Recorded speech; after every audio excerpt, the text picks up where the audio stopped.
today's video guys, i-unbox natin yung bag na binilis for me ni JD. May sumisilip sa likod. So, i-unbox na natin guys.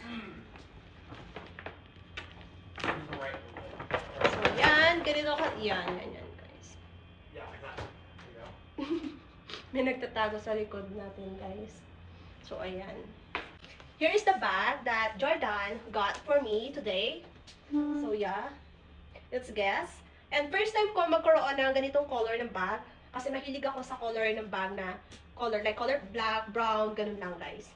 Kasi nga, I love black color. So, yun. So, let's see if it's nice. So, yan siya, guys. Maganda siya, guys. Actually, I love the color. I love the style. But for me, it's expensive na talaga. Pinakamahal of it's only 4,000 pesos. So, kasi nga ako mga 3,000, 4,000, mahal na yun para sa akin. So, yeah. Maganda siya, guys. I love it. Thank you, baby. Even, hindi naman, wala to sa plano, guys, as in. So, ganito siya. Tingnan natin.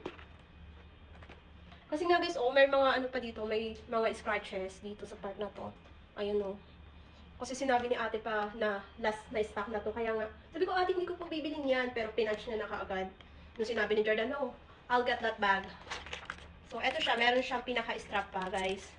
So, pwede mo siyang gawing, parang ano bang tawag doon? So, hindi ko nga talaga alam kung tawag. Like, shoulder, handbag, ano bang tawag doon? Like, body bag. So, pwede mo siyang ikabit. At gawing ganito, wait lang. So, yan. Ganito siya, guys. So, yan. Hindi mo siyang ganyan. Gawin ganyan. Ganyan. So, yan. Yeah, the color is so nice naman. I love the color.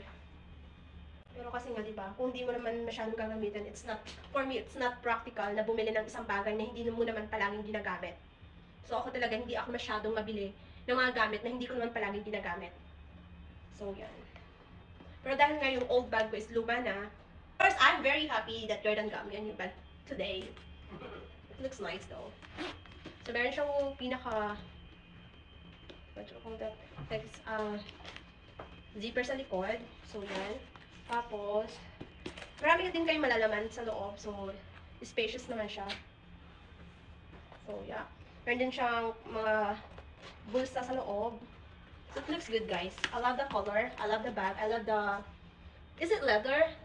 See, I don't know, guys. Leather. It's leather. Probably. So, I really don't know. Kasi nga, hindi ako masyadong, ng bag. So, yung color niya is stone. Yes. And it costs 7,498 for this bag. But, it will gonna be, it's worth it because I will keep it and I will use it. Because Jordan gave it to me. Thank you, baby. I love this. I love this bag. So, ganito siya, guys. Mas gusto ko kapag nakaganito lang. So, yun lang, guys, ang ating vlog for today. So, yun.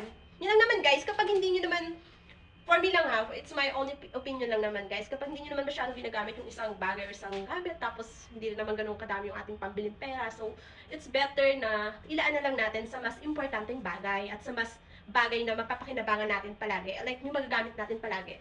So, yun yung sa buhay, hindi ako masyadong like, mabili ng gamit. Kita nyo naman, makikita nyo sa akin, paulit-ulit na yung mga damit ko, yung relo ko, parang, hindi kasi talaga ako mabili.